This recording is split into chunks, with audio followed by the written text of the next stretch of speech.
మన ఇండియాలో రైలు ప్రమాదాలు జరగడానికి గల కారణాలు ఏమిటనేది ఇప్పుడు మనం చూద్దాం. వాటిలో ముఖ్యమైనది హెడ్ని ఢీకొట్టడం, వెనుక నుండి ఢీకొట్టడం, సైడ్ నుంచి ఢీకొట్టడం, పట్టాలు తప్పడం, అలాగే ఇంజన్లోను బోగిళ్లలోనూ మంటలు పేలుళ్ళు రావడం, అంతేకాకుండా డ్రైవర్ లోపం, సిగ్నల్ మ్యాన్ లోపం, రోలింగ్ స్టాక్ యొక్క మెకానికల్ వైఫల్యం, విధ్వంసం మరియు తీవ్రవాదం అనమాట. ఇక్కడ తీవ్రవాదం అంటే తీవ్రవాదులు ఉంటారు కదా, ఈ తీవ్రవాదులు ఏం చేస్తారంటే రైలు పట్టాలను కోసి పక్కన పడేస్తారనమాట. దానివల్ల కూడా ట్రైన్లు ప్రమాదాలు జరగడానికి కూడా అవకాశం అయితే ఉందన్నమాట. టెక్నాలజీ అనేది ఉపయోగిస్తున్నప్పటికీ రైలు ప్రమాదాలు మాత్రం ఆగట్లేదన్నమాట. అయితే మనం ఇప్పుడు ఈ వీడియోలో మనకు 1981 నుంచి ఇప్పటి వరకు ఎన్ని రైల్వే ప్రమాదాలు జరిగాయి, ఈ రైల్వే ప్రమాదాలు జరగకుండా ప్రభుత్వం ఎటువంటి జాగ్రత్తలు తీసుకుంటుంది అనే విషయాలు మనం ఈ వీడియోలో డిస్కస్ చేద్దాము. ఈ వీడియోలోకి వెళ్ళే ముందు నాదొక రిక్వెస్ట్ ఫ్రెండ్, అదేమిటంటే ఈ వీడియో కనుక మీకు నచ్చినట్లయితే ఇక్కడ క్రింద ఉన్న రెడ్ కలర్ సబ్స్క్రైబ్ బటన్ మీద అయితే ప్రెస్ చేయండి. ఇలా మీరు రెడ్ కలర్ సబ్స్క్రైబ్ బటన్ మీద ప్రెస్ చేయడం వల్ల నేను చేసిన ప్రతి ఇన్ఫర్మేషన్ వీడియో అనేది అందరికంటే ముందు అప్డేట్ రూపంలో మీ మొబైల్కి అయితే చేరిపోతుంది. ఇప్పుడు మనం వీడియోలోకి అయితే వెళ్ళిపోదాం. ఈ మధ్యకాలంలో మనం చూసుకున్నట్లయితే ఒడిశాలోని బాలేశ్వరం జిల్లాలో ఒక రైలు ప్రమాదం అయితే జరిగిందనమాట. ఇది చాలామంది కళ్ళల్లో విషాదాన్ని అయితే నింపిందనమాట. ఇది ఎలా జరిగిందని మనం చూసుకున్నట్లయితే Bengaluru Howrah super fast express, Shalimar Chennai Central Coromandel express goods రైలు 3 ఢీకొనడం జరిగిందనమాట. ఈ ప్రమాదంలో 275 మందికి పైగా ప్రాణాలు అయితే కోల్పోవడం జరిగింది, 1000 మందికి పైగా గాయపడడం జరిగిందనమాట. ఇది అత్యంత ఘోరమైన రైలు ప్రమాదం అని మనం చెప్పవచ్చు. 1981 జూన్ 6న బీహార్లోని బాగ్మతి నదిపై ఉన్న వంతెనను దాటుతుండగా రైలు నదిలో పడిపోవడం జరిగిందనమాట. ఈ ప్రమాదంలో 750 మందికి పైగా ప్రయాణికులు మరణించడం జరిగింది. నాటి ప్రమాదం యావత్ దేశాన్ని దిగ్భ్రాంతికి గురిచేసింది. 1905వ సంవత్సరం ఆగస్టు 20న ఫిరోజాబాద్ సమీపంలో ఆగి ఉన్న కాలింది ఎక్స్ప్రెస్ రైలును వేగంగా వచ్చిన పురుషోత్తం ఎక్స్ప్రెస్ ఢీకొట్టడం జరిగిందనమాట. ఈ ప్రమాదంలో 305 మంది ప్రాణాలు అయితే కోల్పోవడం జరిగింది. అనాధికారికంగా చూసుకున్నట్లయితే ఎంతమంది ప్రాణాలు కోల్పోయిందనేది ఇంతవరకు వెల్లడించలేదు. 1998 నవంబర్ 16న పంజాబ్లోని కన్నాలోని ఫ్రాంట్రియర్ గోల్డెన్ టెంపుల్ మేలు 3 బోగీలు పట్టాలు తప్పాయన్నమాట. అటు నుంచి వచ్చిన జమ్మూ తావి సేల్దా ఎక్స్ప్రెస్ రైలు బోగీలను ఢీకొట్టడంతో ఘోర ప్రమాదం అయితే చోటు చేసుకుందనమాట. ఈ ప్రమాదంలో 202 మంది మరణించడం జరిగింది. 1999 ఆగస్టు 2న నార్త్ ఫ్రాంట్రియర్ రైల్వే స్టేషన్లోని కతిహార్ డివిజన్లో గైసల్ రైల్వే స్టేషన్ అయితే ఉందన్నమాట. అక్కడ ఆగి ఉన్న అవధ్ అస్సాం ఎక్స్ప్రెస్ ను బ్రహ్మపుత్ర రైలు అయితే ఢీకొట్టింది. బోగీలు ఒకదానిపై ఒకటి ఎక్కడం జరిగిందనమాట. ఈ ప్రమాదంలో 285 మంది మరణించగా 300 మంది గాయపడడం జరిగింది. బాధితుల్లో ఎక్కువగా ఆర్మీ, బిఎస్ఎఫ్, సిఆర్పిఎఫ్ జవాన్లు అయితే ఉన్నారు.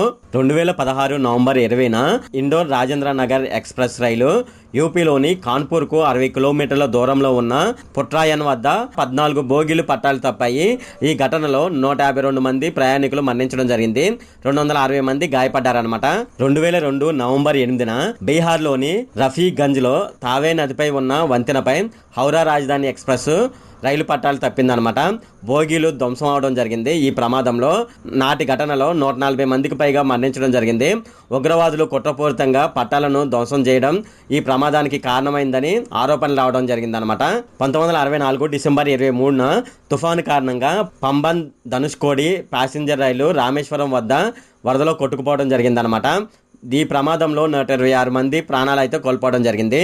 2010 మే 28న జ్ఞానేశ్వర ఎక్స్ప్రెస్ రైలు పట్టాలు తప్పిందనమాట. ముంబై వెళ్తుండగా ఈ రైలు గురుగ్రామ్ సమీపంలో పట్టాలు తప్పడం జరిగింది. ఆపై ఎదురుగా వస్తున్న గూడ్స్ రైలు ఢీకొట్టడంతో 148 మంది ప్రయాణికులు మరణించడం జరిగింది. 1988 జూలై 8న కేరళలోని అష్టముడి సరస్సుపై ఉన్న పెరుమాన వంతెనపై రైలు పట్టాలు తప్పింది. బోగీలు నీటిలో పడడంతో 105 మంది ప్రాణాలు అయితే కోల్పోవడం జరిగింది. ట్రాక్ అలైన్మెంట్ మానవ తప్పిదాలే ఈ ప్రమాదానికి కారణమని చివరకు వెల్లడించారనమాట. మన ఆంధ్రప్రదేశ్లో గోల్కొండ రైలు ప్రమాదం అనమాట. ఇది 2003 జూలై 2న జరిగింది. గుంటూరు నుండి సికింద్రాబాద్ వస్తున్న గోల్కొండ ఎక్స్ప్రెస్ రైలు వరంగల్ లోని రైల్వే ఓవర్ బ్రిడ్జ్ వద్ద పట్టాలు తప్పిందనమాట. ఇంజన్ 2 బోగీలు కింద పడిపోయాయి. బ్రిడ్జ్ కింద ఉన్న కార్లు, బైకులు, పలు వాహనాలు రైలు కింద పడి నలిగిపోయాయి అనమాట. నాటి ప్రమాదంలో అధికారికంగా 22 మంది మృతి చెందారని చెప్పినా అంతకు మించి ఎక్కువగా మరణించి ఉంటారని వార్త అయితే ఉందన్నమాట. ఈ ప్రమాదంలో 110 మంది గాయపడడం జరిగింది. వరంగల్ రైల్వే స్టేషన్లో ఆగాల్సిన రైలు లూప్ లైన్లోకి వెళ్లే సమయంలో వేగం తగ్గాల్సి ఉన్న బ్రేకులు ఫెయిల్ అవ్వడం కారణం చేత ఈ ప్రమాదం జరిగిందని వెల్లడించడం జరిగిందనమాట. ఇంత ఘోరంగా రైలు ప్రమాదాలు జరుగుతున్నప్పటికీ రైల్వే వ్యవస్థ అయితే రైలు ప్రమాదాలు జరగడానికి గల ముఖ్య కారణాలు ఏమిటనేది కనిపెట్టలేకపోతుంది అనమాట. దానికోసం వీళ్ళు ఏం చేస్తున్నారంటే విమానంలో మాదిరిగా రైళ్లలో కూడా బ్లాక్ బాక్స్ ఏర్పాటు చేయాలని రైల్వే వ్యవస్థ అయితే చూస్తుందన్నమాట. ఒకవేళ రైలు ప్రమాదం జరిగితే అసలు ప్రమాదానికి కారణం ఏమిటి, ప్రమాదం జరిగినప్పుడు అసలు ఏం జరిగింది అనే ఖచ్చితమైన సమాచారం తెలుసుకునేందుకు రైలులో crew voice video recording system అనమాట. దీన్ని ఇంగ్లీష్ లో చెప్పాలంటే CVVRS అని అంటారు. దీనిని ఏర్పాటు చేయనున్నట్లు ఇండియన్ రైల్వేస్ అయితే ప్రకటించడం జరిగింది. త్వరలో రైల్వే ఇంజన్ లో బ్లాక్ బాక్స్ ని ఏర్పాటు చేస్తామని రైల్వే శాఖ అధికారులు అయితే చెప్పారు. అయితే ఇటీవలి కాలంలో మనం చూసుకున్నట్లయితే రైలు ప్రమాదాలు ఎక్కువగా జరుగుతున్నాయి అనమాట. ముఖ్యంగా గత కొన్ని నెలల క్రితం ఒడిశాలో జరిగిన రైలు ప్రమాదం యావత్ దేశాన్ని కుదిపేసింది. వందలాది మంది ప్రాణాలు కోల్పోవడం జరిగింది. ఈ సంఘటనను దృష్టిలో పెట్టుకొని రైల్వే శాఖ రైళ్లలో బ్లాక్ బాక్స్లు ఏర్పాటు చేయాలని నిర్ణయించడం జరిగింది. అయితే రైలు ఇంజన్లో బ్లాక్ బాక్స్లు ఏర్పాటు చేయడం వల్ల ప్రమాదానికి ముందే జరిగిన పొరపాట్లు, రైలు ప్రయాణించే మార్గంలో సంబంధించిన లోపాలు ఎప్పటికప్పుడు లోకో పైలట్ను అలర్ట్ చేస్తుందన్నమాట.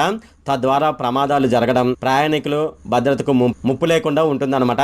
బ్లాక్ బాక్స్ అమర్చే అంశంపై ప్రస్తుతం ప్రణాళికలు అయితే సిద్ధం చేస్తున్నారు రైల్వే అధికారులు. త్వరలోనే దీనిని రైలులో ఏర్పాటు చేస్తామని అధికారులు అయితే చెప్తున్నారన్నమాట. అసలు ఈ బ్లాక్ బాక్స్ అంటే ఏంటనేది ఇప్పుడు మనం చూద్దాము. మనం విమానాల్లో చూసుకున్నట్లయితే విమానాల్లో బ్లాక్ బాక్స్ అయితే ఉంటుందన్నమాట. విమాన ప్రమాదాలు జరిగినప్పుడు ముఖ్యంగా ఈ బ్లాక్ బాక్స్ గురించే చర్చ అయితే జరుగుతుంది. ఈ బ్లాక్ బాక్స్ ద్వారా అసలు ఏం జరిగిందనేది తెలిసిపోతుంది. అందుకే ఈ విధానాన్ని రైలులో కూడా ఏర్పాటు చేయాలని రైల్వే వ్యవస్థ అయితే చూస్తుందన్నమాట. విమానాల్లో ఉన్న బ్లాక్ బాక్స్ను అప్గ్రేడ్ చేసి రైలులో కూడా ఏర్పాటు చేస్తామని అధికారులు అయితే చెప్తున్నారు. ఈ బ్లాక్ బాక్స్ లోకో పైలట్ మాటలు, రైల్వే కార్యకలాపాలు, వీడియో, ఆడియోనైతే రికార్డ్ చేస్తుంది. రైలు వేగాన్ని పరిశీలిస్తుంది. వేగం, బ్రేక్స్, ఇంజన్ స్థితి సహా కీలక అంశాలు అబ్జర్వ్ అయితే చేస్తుందన్నమాట. ఈ కారణంగా బ్లాక్ బాక్సులను రైలులో ఏర్పాటు చేస్తే ప్రమాదాలు దాదాపు తగ్గుతాయని అధికారులు అయితే భావిస్తున్నారన్నమాట. అయితే బ్లాక్ బాక్స్తో పాటు రైలులో సీసీ కెమెరాలు కూడా ఏర్పాటు చేస్తున్నట్లు రైల్వే అధికారులు అయితే తెలపడం జరిగింది. ప్రతి రైలు ఇంజన్ లో 4 డిజిటల్ కెమెరాలు అయితే ఏర్పాటు చేస్తున్నారు. ఈ కెమెరాల్లో 2 కెమెరాలు ట్రైన్ లోకో పైలట్ కదలికలను అయితే ఫోకస్ చేస్తుంది అనమాట. మరొకటి ఇంజన్ బయట ట్రాక్ కు ఎదురుగా ఉండి ట్రాక్ ను ఫోకస్ చేస్తుంది. 4వ కెమెరా ఇంజన్ పై భాగంలో ఏర్పాటు చేస్తున్నట్లు అధికారులు అయితే చెప్పారనమాట. పైలట్ ప్రాజెక్ట్ కింద నార్త్ ఈస్టర్న్ రైల్వే ఇంజన్లలో ఈ బ్లాక్ బాక్స్ ను ఏర్పాటు చేస్తున్నట్లు అధికారులు ప్రకటించడం జరిగింది. ఇప్పటికే 8 ఇంజన్లలో అయితే ఈ బ్లాక్ బాక్స్ ను అయితే ఏర్పాటు చేశామని అధికారులు చెప్పారు. త్వరలో మరిన్ని రైల్వే ఇంజన్లలో కూడా ఈ బ్లాక్ బాక్స్ ని ఏర్పాటు చేయనున్నారు. ఇది ఫ్రెండ్ ఈ వీడియోలో. ఫ్రెండ్ ఈ వీడియో కనుక మీకు నచ్చినట్లయితే ఇక్కడ కింద ఉన్న రెడ్ కలర్ సబ్స్క్రైబ్ బటన్ మీద అయితే ప్రెస్ చేయండి. అలాగే ఈ వీడియోని మీ ఫ్రెండ్స్ అండ్ ఫ్యామిలీ మెంబర్స్కి అయితే షేర్ చేయండి. అలాగే ఈ వీడియో సంబంధించి ఏమైనా కామెంట్లోని అనుకోండి, నాకు తప్పనిసరిగా క్రింద ఉన్న కామెంట్ సెక్షన్లో అయితే తెలియజేయండి. ఈ వీడియో అంతే friend. Okay, thank you friend.